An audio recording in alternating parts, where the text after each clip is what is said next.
the old post office. Under budget, ahead of schedule, saved tremendous money. I'm a year ahead of schedule. And that's what this country should be doing. We build roads and they cost 2 and 3 and 4 times what they're supposed to cost. We buy products for our military and they come in at costs that are so far above what they were supposed to be because we don't have people that know what they're doing. When we look at the budget is bad to a large extent because we have people that have no idea as to what to do and how to buy.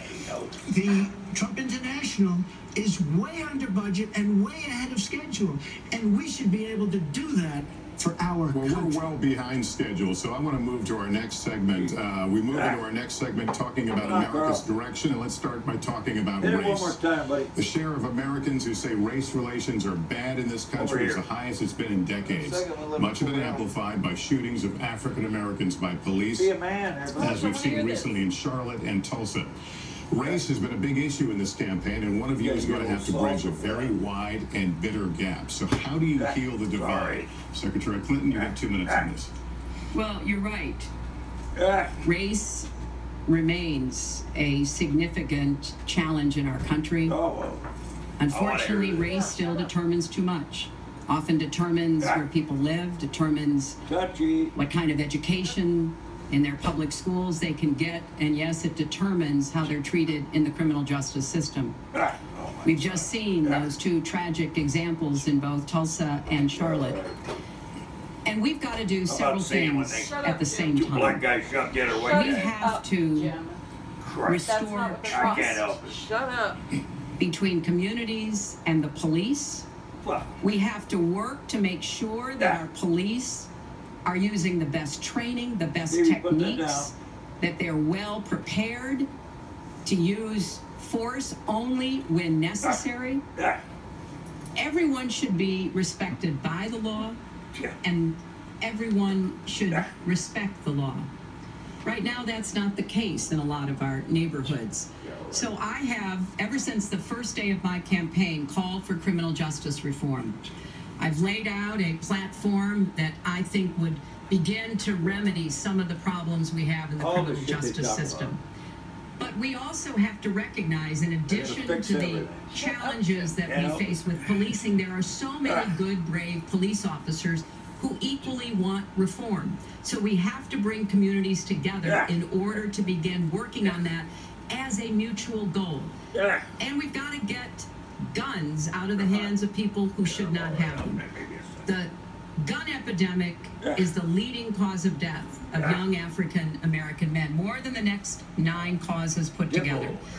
So we have to do 2 things, as I said. We have to restore trust, we have to work with the police, we have to make sure they respect the communities and the communities respect them, and we have to tackle the plague of gun violence, which is a big contributor to a lot of the problems that we're seeing today. All right, Mr. Trump, you have 2 minutes. How do you heal the divide? Well, first of all, Secretary Clinton doesn't want to use a couple of words, and that's law and order. And we need law and order. If we don't have it, we're not going to have a country. And when I look at what's going on in Charlotte, a city I love, a city where I have investments, when I look at what's going on throughout various parts of our country, whether it's, I mean, I can just keep naming them all day long. We need law and order in our country. And I just got today, as you know, the endorsement of the Fraternal Order of Police. We just came in. We have endorsements from, I think, almost every police group, a large percentage of them in the United States. We have a situation where we have our inner cities, African Americans, Hispanics, are living in hell because it's so dangerous. You walk down the street, you get shot. In Chicago, they've had thousands of shootings, thousands, since January 1st. Thousands of shootings. And I'm saying, where is this? Is this a war-torn country? What are we doing? And we have to stop the violence. We have to bring back law and order in a place like Chicago where thousands of people have been killed, thousands over the last number of years. In fact, almost 4,000 have been killed since Barack Obama became president. Almost 4,000 people in Chicago have been killed. We have to bring back law and order. Now, whether or not in a place like Chicago you do stop and frisk, which worked very well, Mayor Giuliani is here, it worked very well in New York. It brought the crime rate way down. But you take the gun away from criminals that shouldn't be having it. We have gangs roaming the street, and in many cases, they're illegally here, illegal immigrants, and they have guns, and they shoot people. And we have to be very strong, and we have to be very vigilant. We have to know what we're doing. Right now, our police, in many cases, are afraid to do anything. We have to protect our inner cities because going around election time, like right now, and after the election, they said, see you later, I'll see you in 4 years. The African-American community, look, the community within the inner cities has been so badly treated. They've been abused and used in order to get votes by Democrat politicians because that's what it is. They've controlled these communities for up to 100 years. Mr. Trump, unbroken. And I will tell you, you look at the inner cities, and I just left Detroit, and I just left Philadelphia, and I just, you know, you've seen me, I've been all over the place. You decided to stay home, and that's okay. But I will tell you, I've been all over, and I've met some of the greatest people I'll ever meet within these communities, and they are very, very upset with what their politicians have told them and what their politicians have done. I think Donald just criticized me for preparing for this debate. And yes, I did. And you know what else I prepared for? I prepared to be president. And I think that's a good thing. Mr. Trump, for 5 years, you perpetuated a false claim that the nation's first black president was not a natural-born citizen. You questioned his legitimacy. In the last couple of weeks, you acknowledge what most Americans have accepted for years. The president was born in the United States. Can you tell us what took you so... I'll tell you very, well, just very simple to say. Sidney Blumenthal works for the campaign and very close friend of Secretary Clinton. And her campaign manager, Patty Doyle, went to, during the campaign, her campaign against President Obama, fought very hard, and you can go look it up and you can check it out. And if you look at CNN this past week, Patty Solis Doyle was on Wolf Blitzer saying that this happened. Blumenthal sent McClatchy, a highly respected reporter at McClatchy, to Kenya to find out about it. They were pressing it very hard. She failed to get the birth certificate. When I got involved, I didn't fail. I got him to give the birth certificate. So I'm satisfied with it. And I'll tell you why I'm satisfied with it. Because I want to get on to defeating ISIS. Because I want to get on to creating jobs. Because I want to get on to having a strong border. Because I want to get on to things that are very important to me and that are very important to the country. I'll let you respond. It's important, but I just want to get the answer here. The birth certificate was produced in 2011. You continued to tell the story and question the president's legitimacy in 2012, 13, 14, 15, yeah, as recently as January. So the question is, what changed your mind? Well, nobody was pressing it. Nobody was caring much about it. I figured you'd ask the question tonight, of course, but nobody was caring much about it. But I was the one that got him to produce the birth certificate, and I think I did a good job. Secretary Clinton also fought it. I mean, you know, now everybody in mainstream is going to say, oh, that's not true. Look, it's true. Sidney Blumenthal sent a reporter. You just have to take a look at CNN the last week, the interview with your former campaign manager, and she was involved. But just like she can't bring back jobs, she can't produce. I'm sorry, I'm just going to follow, but I will let you respond to that because there's a lot there. But we're talking about racial healing in this segment. What do you say to Americans? Well, it was very, I say nothing. I say nothing because I was able to get him to produce it. He should have produced it a long time before. I say nothing. But let me just tell you, when you talk about healing, I think that I've developed very, very good relationships over the last little while with the African-American community. I think you can see that. And I feel that they really wanted me to come to that conclusion. And I think I did a great job and a great service, not only for the country, but even for the president in getting him to produce his birth certificate. Well, just listen to what you heard. Clearly, as Donald just admitted, he knew he was going to stand on this debate stage and Lester Holt was going to be asking us questions. So he tried to put the whole racist birther lie to bed. But it can't be dismissed that easily. He has really started his political activity based on this racist lie that our first black president was not an American citizen. There was absolutely no evidence for it, but he persisted. He persisted year after year because some of his supporters, people that he was trying to bring into his fold, apparently believed it or wanted to believe it. But remember, Donald started his career back in 1973 being sued by the Justice Department for racial discrimination because he would not rent apartments in one of his developments to African Americans, and he made sure that the people who worked for him understood that was the policy. He actually was sued twice by the Justice Department. So he has a long record of engaging in racist behavior. And the birther lie was a very hurtful one. You know, Barack Obama is a man of great dignity, and I could tell how much it bothered him and annoyed him that this was being touted and used against him. But I like to remember what Michelle Obama said in her amazing speech at our Democratic National Convention. When they go low, we go high. I was so shocked when Donald publicly invited Putin to hack into Americans.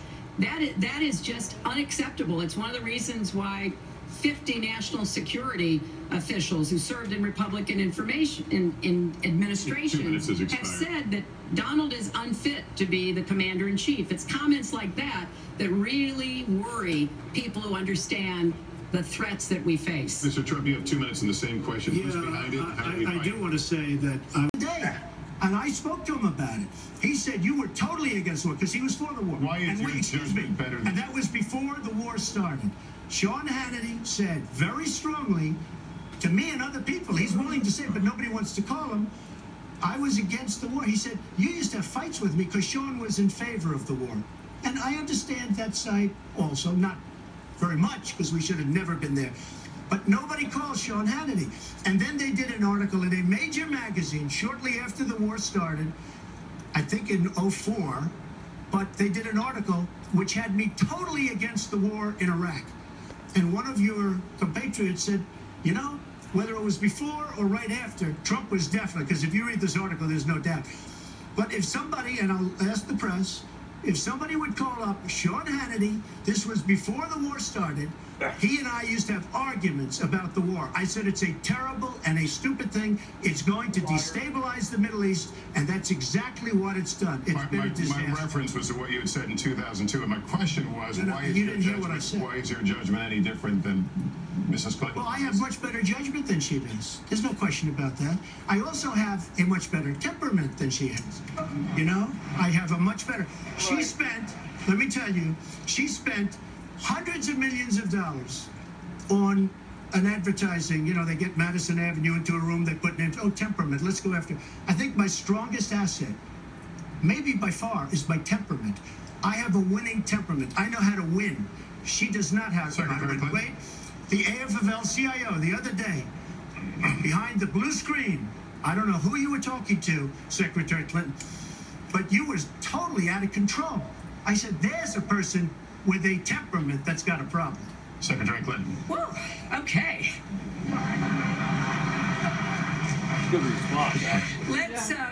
Let's talk about two important issues that were briefly mentioned by Donald. First, NATO. You know, NATO as a military alliance has something called Article 5, and basically it says this: an attack on one is an attack on all. And do you know the only time it's ever been invoked? After 9/11, when the 28 nations of NATO said that they would go to Afghanistan with us to fight terrorism, something that they still are doing by our side. With respect to Iran, when I became Secretary of State, Iran was weeks away from having enough nuclear material to form a bomb. They had mastered the nuclear fuel cycle under the Bush administration. They had built covert facilities. They had stocked them with centrifuges that were whirling away. And we had sanctioned them. I voted for every sanction against Iran when I was in the Senate, but it wasn't enough. So I spent a year and a half putting together a coalition that included Russia and China to impose the toughest sanctions on Iran. And we did drive them to the negotiating table. And my successor, John Kerry, and President Obama got a deal that put a lid on Iran's nuclear program without firing a single shot. That's diplomacy. That's coalition building. That's working with other nations. The other day, I saw Donald saying that there were some Iranian sailors on a ship in the waters off of Iran, and they were taunting American sailors who were on a nearby ship. He said, you know, if they taunted our sailors, I'd blow them out of the water and start another war. That's not good judgment. That is not the right temperament to be commander-in-chief, to be taunted. And the worst part of what you've heard Donald say has been about nuclear weapons. He has said repeatedly that he didn't care if other nations got nuclear weapons, Japan, South Korea, even Saudi Arabia. It has been the policy of the United States, Democrats and Republicans, to do everything we could to reduce the proliferation of nuclear weapons. He even said, well, you know, if there were a nuclear war in the East Asia, well, you know, that's fine. You know, have a good time, folks. And in fact, his cavalier attitude about nuclear weapons is so deeply troubling. That is the #1 threat we face in the world, and it becomes particularly threatening if terrorists ever get their hands on any nuclear material. So a man who can be provoked by a tweet should not have his fingers anywhere near the nuclear codes, as far as I think anyone with any sense about this should be concerned. That line's getting a little bit old, I must say. Listen, it's a good one, though. I would like to, well describes the problem. It's not an accurate one at all. It's not an accurate one. So I just want to give a lot of things and just to respond.